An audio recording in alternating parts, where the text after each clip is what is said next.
Bonjour, chers internautes. Démarrons la revue des titres de ce vendredi 9 juin 2017 avec Enquête. À la une de ce journal, on retrouve un dossier de notre confrère Ousmane Laye Diop sur l'île meurtrie de Bettenty. Il nous fait savoir que Bettenty pense ses plaies. Mais pendant que Bettenty se remet peu à peu du drame qu'il a sorti de l'anonymat, les politiques se signalent. C'est pour parler des listes en vue des élections législatives. À ce propos, la Tribune titre à sa une « Pléthore de listes aux élections législatives, les financements occultes suspectés ».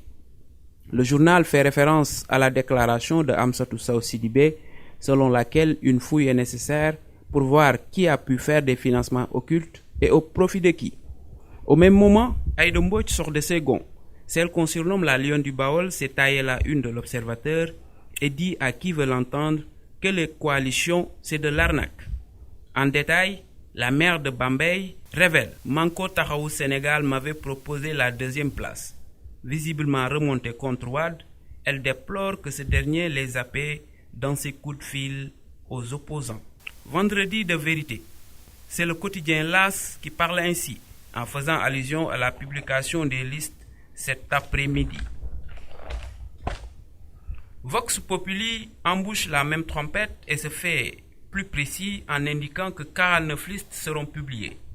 Le journal ajoute Benno Bokk Yakaar, Manko et la coalition gagnante sont guettés par le vote sanction. En attendant de savoir si Benno Bokk Yakaar fera l'objet de vote sanction, l'Obs dévoile les exceptions du président au sujet des listes d'investiture. Ainsi, on apprend que 7 ministres et 2 DG sont engagés dans la bataille des législatives. Dans un tout autre registre, l'As quotidien rapporte que la famille de Ouleye Mané, du nom de cette journaliste écrouée dans l'affaire du photomontage du président Macky Sall, implore la clémence de celui-ci. Celui qui a besoin de la clémence de la justice, c'est le violeur présumé d'une domestique de 15 ans.